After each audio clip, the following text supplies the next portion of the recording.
Hello again, this is Reverend John Ferret, and welcome to the Archaeology of Shavuot, Pentecost, Lesson 2. And before we start, I highly recommend that you listen to Lesson 1, entitled The Archaeology of Shavuot or Pentecost first. It will set the foundation for this lesson and also for lesson number 3. So I strongly urge you to listen to lesson number 1 before you go into lesson number 2, so that things become clear here in lesson 2.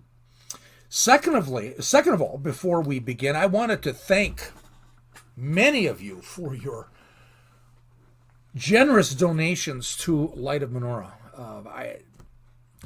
It was just amazing. So thank you so much. Some of you donated online. Some of you actually know the post office box address for Light of Menorah. And you sent in some great donations, and thank you so much. We rely on you to keep us going. There's nobody here at Light of Menorah that makes a salary, so it's not for anybody's personal gain or whatever. It is part of Light of Menorah. This is what we do, so thank you so much. If you would like to donate to Light of Menorah and the work that we do, go to the website, www.lightofmenorah.org. Light of Menorah, all one word, Light of Menorah. Menorah is spelled Menorah, Menorah. And so it's www.lightofmenorah.org. And off on the right-hand side, you'll see a place to donate. And you can click on that to donate online, or you can actually write down the address, mailing address for Light of Menorah, and actually send in your donation by mail. And so that's there on the website for you. A third thing that I wanted to bring up before we begin is that we are disciples of Jesus Christ. We are disciples of Adonai Yeshua in Hebrew. So not only are we disciples, but we have to make disciples. We have been given work to do. Now you'll remember in Ephesians 2, verses 8 through 10, Paul is teaching. And he says, "For by grace you have been saved, not of yourselves, because it's a gift from God, and not as a result of works." So it's not anything that we can do so that anyone can boast. So we are God's workmanship, created for good works, prepared beforehand that we should walk in them. So grace, we have been saved by grace, nothing we can do to earn our salvation, quite definitely, but God says we're his workmanship. And he's given us good works. Now, when we actually take a look at the Greek word there,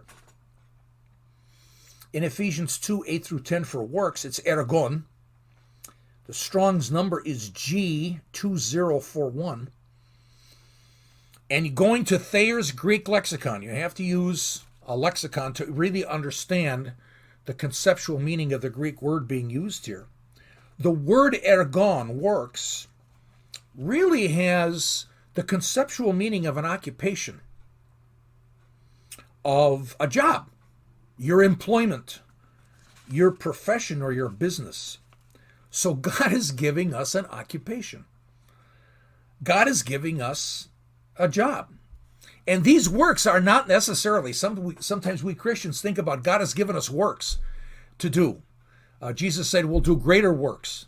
And so all of a sudden we're going to think, we're going to be raising the dead and doing miracles like Jesus. This has got nothing to do with that. You'll see that in this session and the next session. It has everything to do with an occupation, a profession, a business. And what's our occupation? We're disciples. So every one of us has our kingdom card, our business card in the kingdom of the Lord. And we've got our name out there.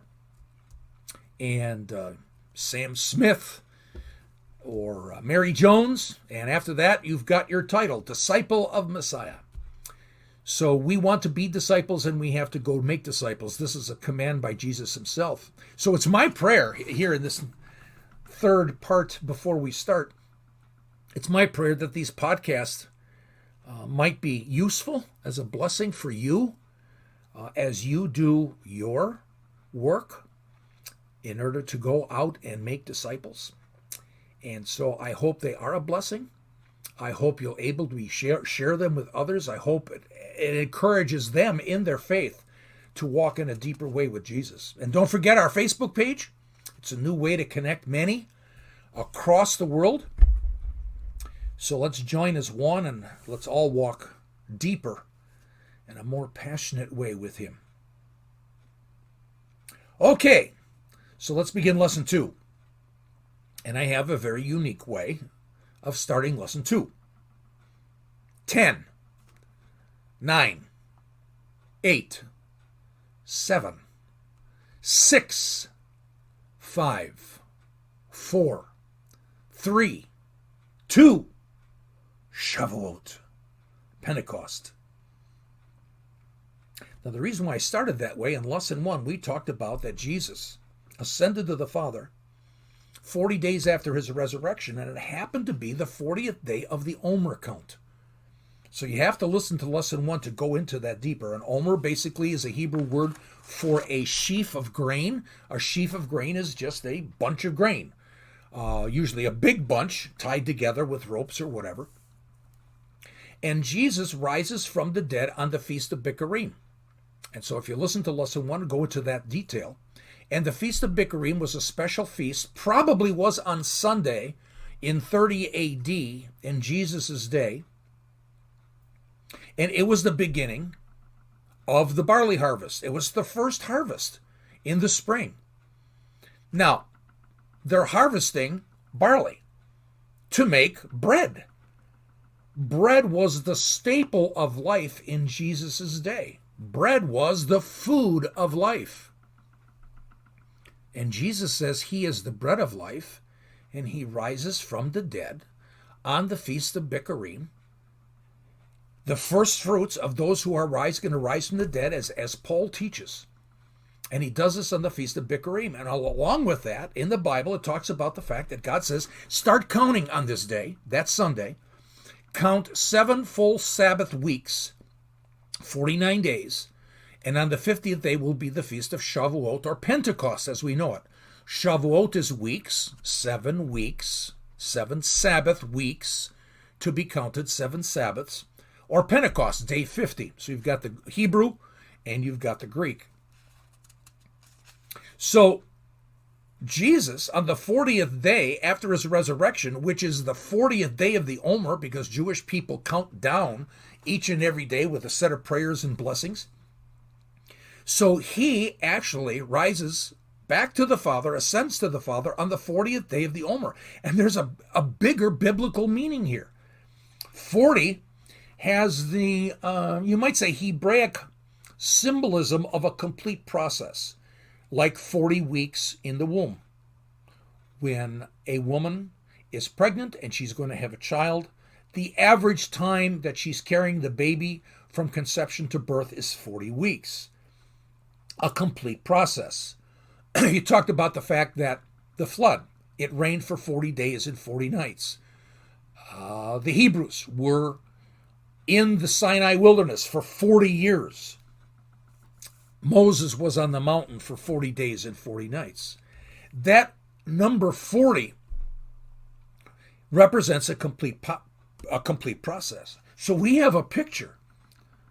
Jesus rises or ascends to the Father on the 40th day of the Omer.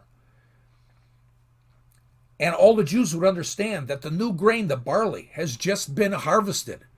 It's the bread of life. But Jesus, the bread of life, he ascends to the Father on the 40th day of the Omer. You can see my article that I've provided on the website. So if you go to the website, www.lightofmenorah.org, and you are looking for this session's description, in that description, before you click on the place where you listen to the actual podcast, you'll see a link for my article on the Feast of Bikkureem, the Feast of the Omer, the countdown, and how that relates to Jesus' ascension.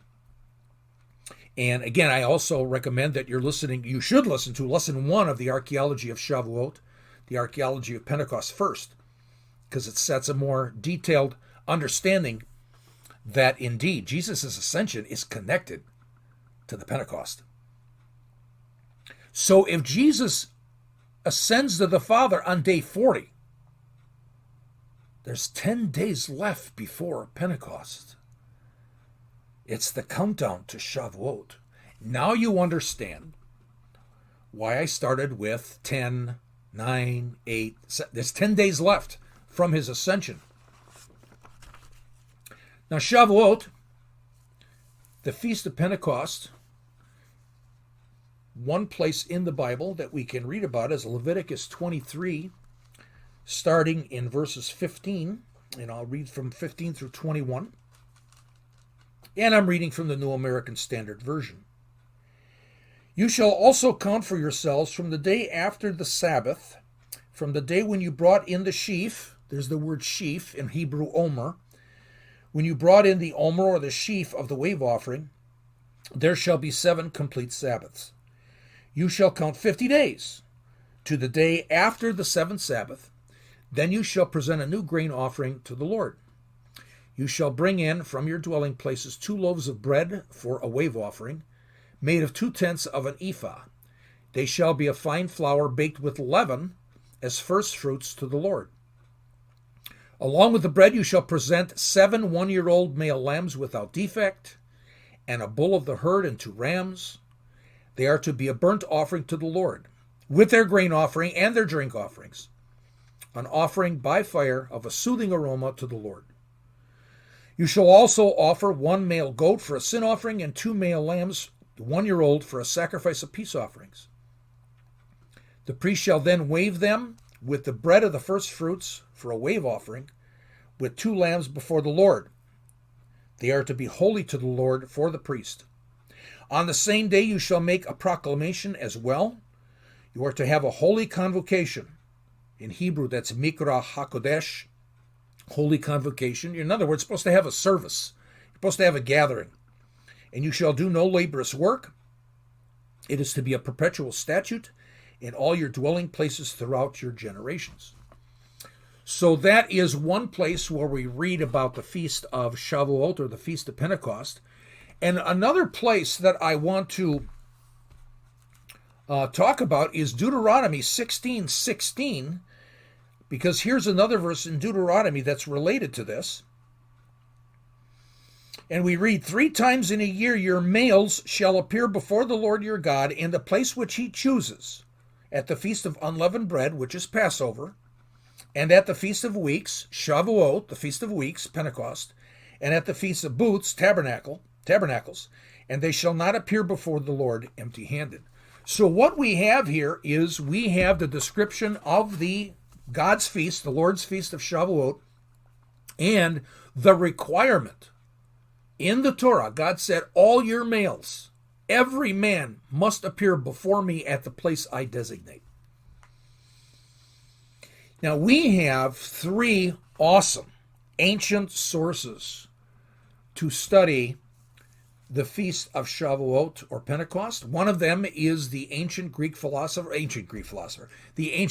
philosopher, Philo, also Josephus, and also the Talmud. The Talmud is both the Jerusalem and the Babylonian Talmud were basically commentaries on the Torah that were finished roughly 500 AD, and they are great sources to actually determine what were the rituals, what were the things being done in Jesus' day.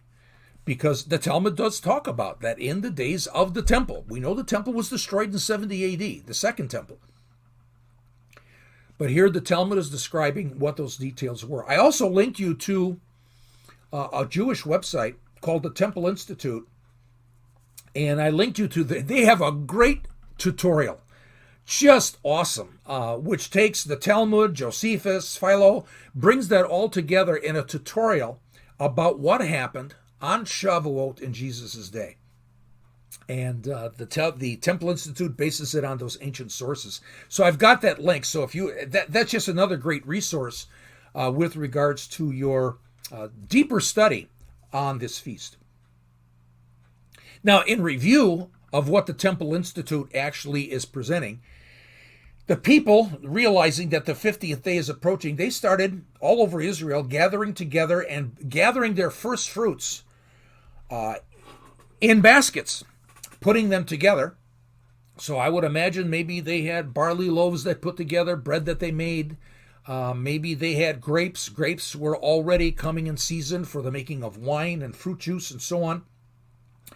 And as they gathered together, soon the families and friends would gather together and form caravans to travel from the remote places of Israel, sometimes even the remote places of the world, Turkey and Greece and Rome, Egypt.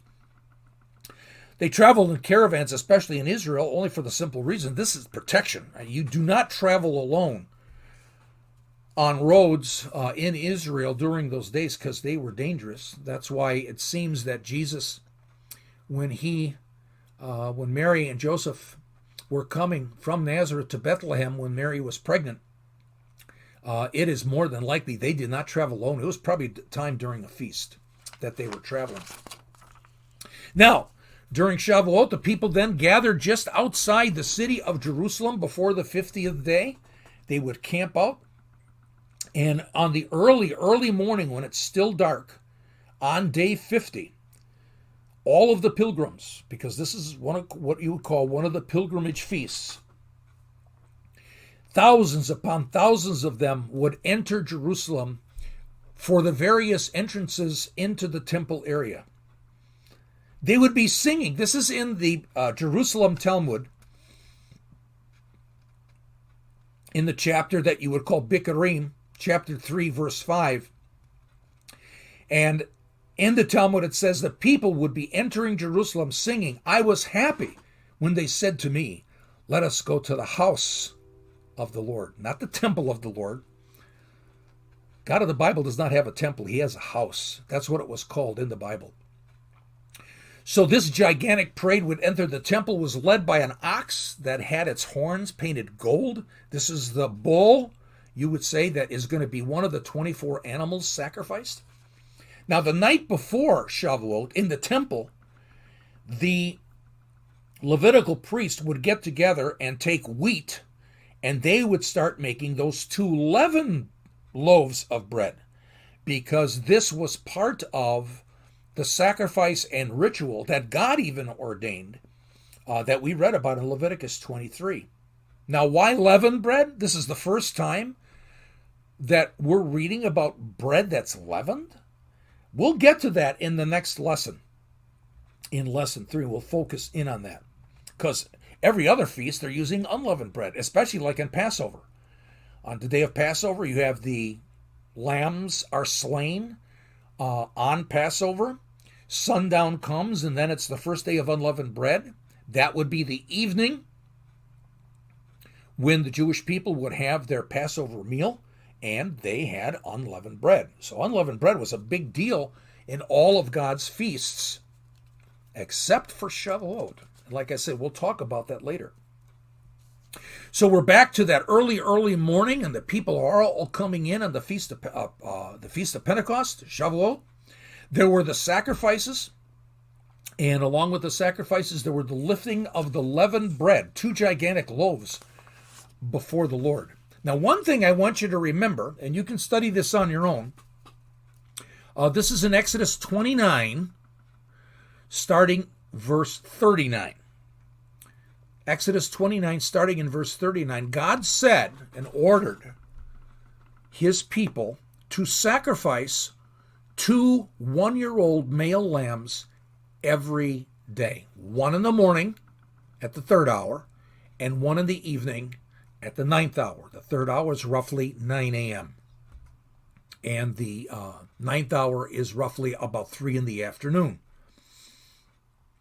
Now, the sacrifices of Shavuot, they were done in the morning as part of, or including, the daily morning sacrifice. that was just commanded in Exodus 29. We just talked about that. So they would have the sacrifices. They'd be lifting up the unleavened bread. They would have to do the sacrifice of that one-year-old male lamb, because this has to be done each and every day forever. All of this was followed by the morning prayers at about 9-ish in the morning. And Jewish people had their morning prayers and their evening prayers in the temple. So, for Shavuot, this is the time of the second temple, everybody is at the temple. And the temple was called a house. In Hebrew, you can actually read it because the temple was called Beit Hamikdash. And Beit is house, Hamikdash, holy dwelling place. This is the holy dwelling house of God. The streets in the city, especially in the upper city, probably were mostly deserted. Because again, as we read in Deuteronomy 16:16, all the males, all the men must appear before Adonai in his house. This is the place that he designated.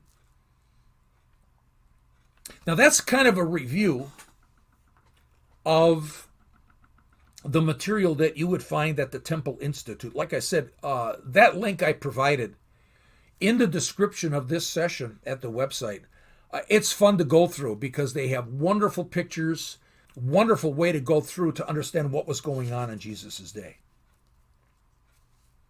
Now I did this because we're going to ask the question that when we read Acts chapter 2, and Acts chapter 2 is the place where we read about that Pentecost, that feast of Shavuot, where we would say the church began, the birthday of the church.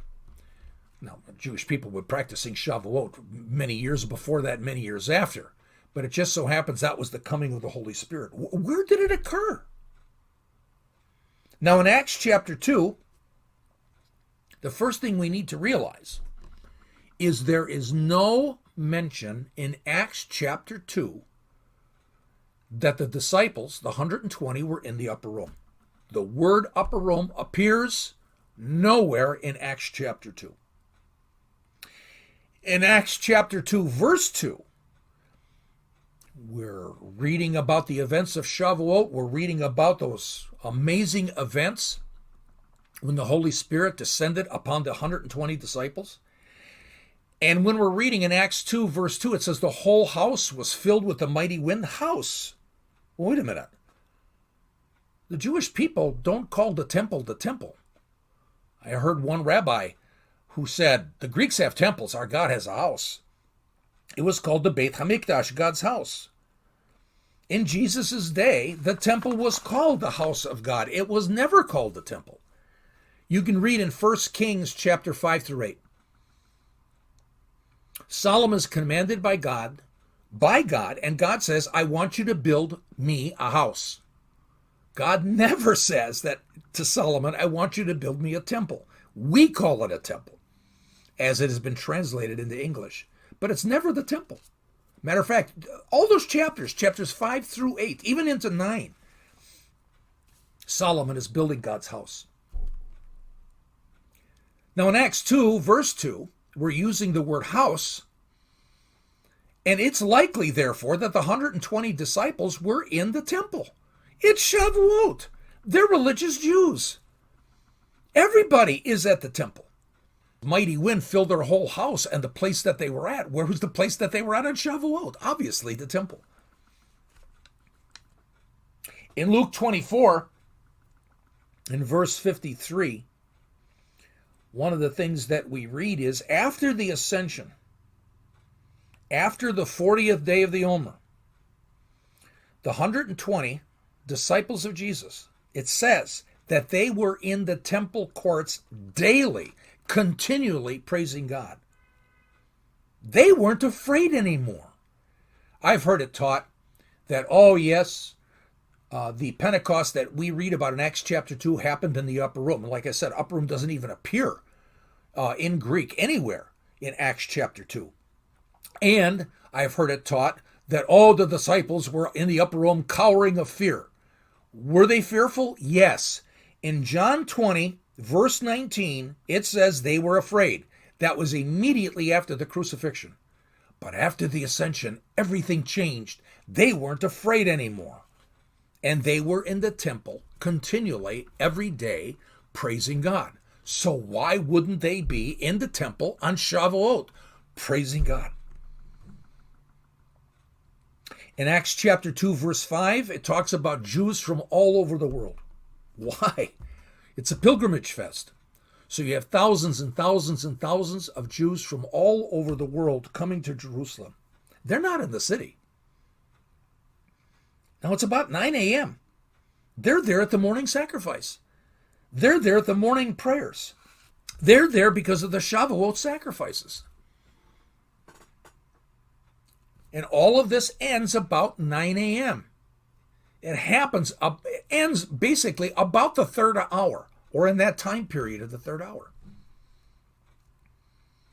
We remember in Acts chapter 2, starting in verse 13, the disciples are speaking in tongues. And all of these religious Jews and Gentiles, they were religious Gentiles there, God-fearers, and they were hearing these 120 disciples talking in their own language. And they started saying, these guys are drunk. They're drunk on sweet wine. And Peter says, no, they're not. It's only the third hour. Nobody gets drunk at that time in the morning. It's the third hour. It's 9 a.m. Where is there going to be such a large crowd from all over the world at 9 o'clock in the morning or the third hour? It's the Beit HaMikdash. It's the house of the Lord. It's the temple. In Acts chapter 2, verse 29, Peter, in his speech, he's talking and he refers to David's tomb, that it's right here. Now, if Peter is in the temple, maybe even on the grand staircase on the southern steps, David was buried just south of the temple, just outside the city of David. Now, the city of David was really only a small city at the time when David actually became king. And at that time, that was called Mount Zion. Now, it's very fascinating from an archaeological point of view, from a historical point of view. This is verified, one scholar after another, and I will be, again, linking you to some articles about Mount Zion. Mount Zion, in David's day, was considered the hill, the mountain, where his city, the city of Jerusalem back then, was located, and Solomon's temple. It's just one mountain. That was called Mount Zion. Later on, it's considered all of Jerusalem, and then even after that, it's considered the Western Hill. Jerusalem is built on two hills, the Western Hill and the Eastern Hill. Today, if you went to the Eastern Hill, this is where the Temple Mount is. This is where you would see the walls that Herod built of the temple platform itself. That's the Eastern Hill. That used to be called Mount Zion. And it's actually called Mount Zion in the Bible.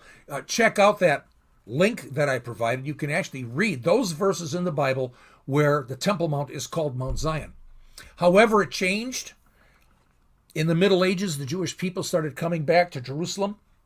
And when they started coming back to Jerusalem, they assumed that Mount Zion was the Western Hill, because in basically Hezekiah's day and after, Jerusalem, the city, actually started spreading up to the Western Hill. And so they would read and say, well, David is buried in the city of David on Mount Zion. So therefore they think that David's tomb is on Mount Zion, the Western Hill. It's not. He was buried in the city of Jerusalem, the city of David, which was located on the Eastern Hill. Now in Acts 2, verse 41, we talk about 3,000 people were baptized. Now the Greek word there is baptizo. Baptizo does not mean baptized.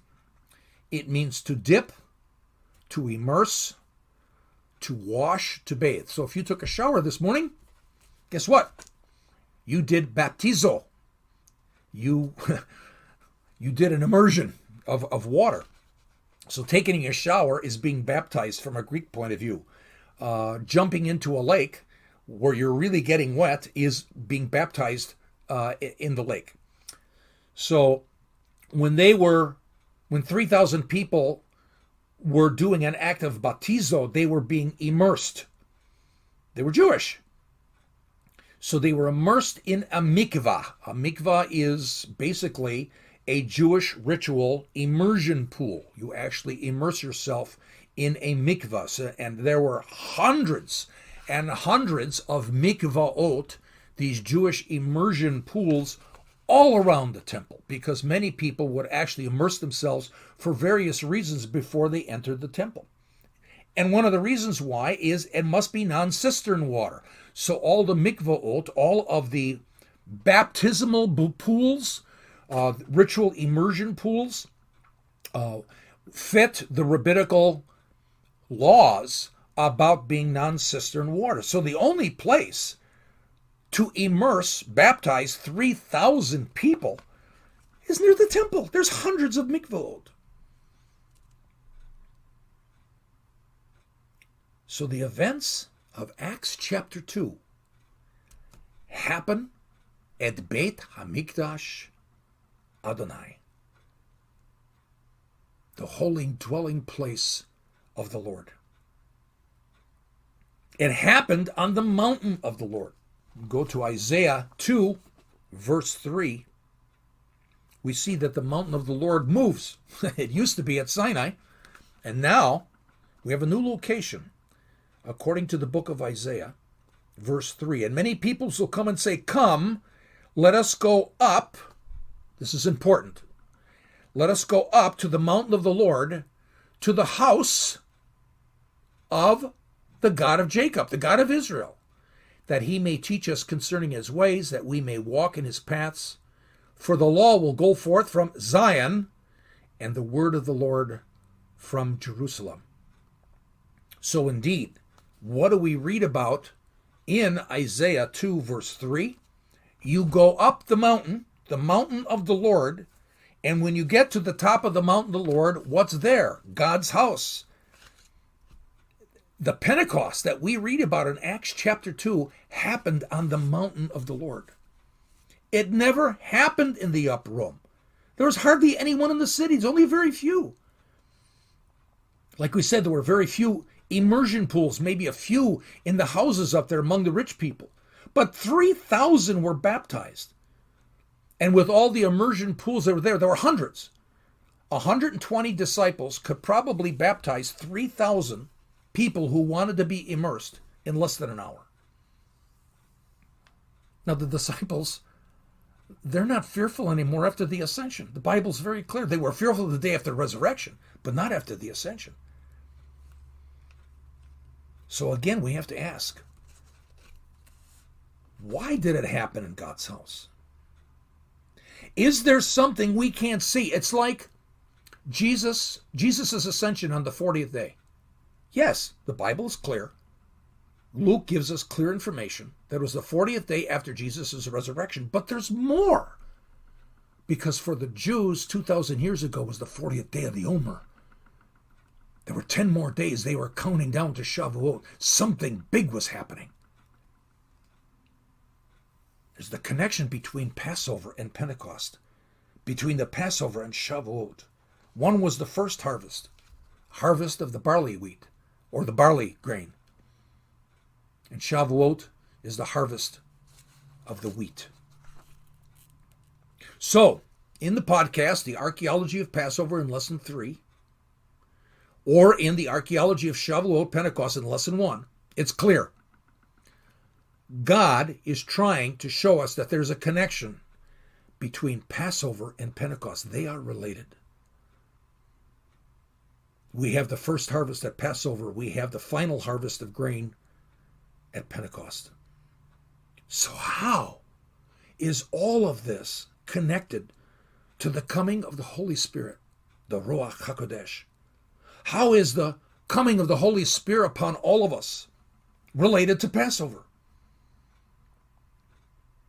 How is the Passover in Exodus related to Pentecost?